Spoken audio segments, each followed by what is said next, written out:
নির্বাচনে সাংবাদিক ও পর্যবেক্ষকদের কার্ড পেতে অনলাইনে আবেদন। বরগুনা আমতলী উপজেলা প্রতিনিধি মোহাম্মদ ইমরান ইসলামের রিপোর্টে বিস্তারিত। ত্রয়োদশ জাতীয় সংসদ নির্বাচন ও গণভোট সামনে রেখে সাংবাদিক ও পর্যবেক্ষকদের কার্ড প্রদান প্রক্রিয়ায় বড় পরিবর্তন এনেছে নির্বাচন কমিশন ইসি। এবার কার্ড ও গাড়ির স্টিকার পেতে হলে অনলাইনে আবেদন করতে হবে। বৃহস্পতিবার নির্বাচন কমিশনের ইসি জনসংযোগ পরিচালক মোহাম্মদ রুহুল আমিন মল্লিক এ তথ্য জানান। মোহাম্মদ রুহুল আমিন মল্লিক বলেন, প্রত্যেক নির্বাচনে সাংবাদিক ও পর্যবেক্ষকদের নির্বাচন কমিশন অথবা রিটার্নিং কর্মকর্তার কার্যালয়ে সরাসরি আবেদন করতে হতো।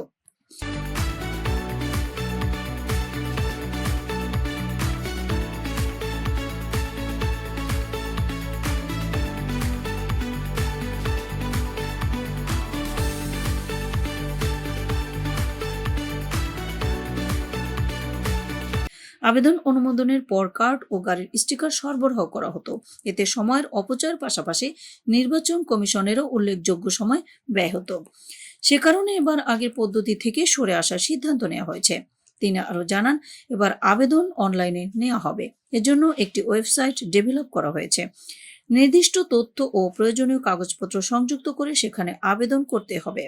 আবেদন অনুমোদিত হলে দেশীয় গণমাধ্যম কর্মীরা ঘরে বসেই নিজেদের সাংবাদিক কার্ড এবং দেশীয় পর্যবেক্ষকরা তাদের কার্ড ও গাড়ির স্টিকার ডাউনলোড করতে পারবেন। আবেদন করতে হবে নির্বাচন কমিশনের জনসংযোগ শাখার ওয়েবসাইট প্রেস গভর্নমেন্ট বিডিএ। আবেদনকালে অফিসের প্যাডে করা আবেদনের কপি, আইডি কার্ড, জাতীয় পরিচয়পত্র সহ প্রয়োজনীয় কাগজপত্র সংযুক্ত করতে হবে। ফ্রিল্যান্স সাংবাদিকদের ক্ষেত্রে পিআইডি কার্ড বাধ্যতামূলক করা হয়েছে।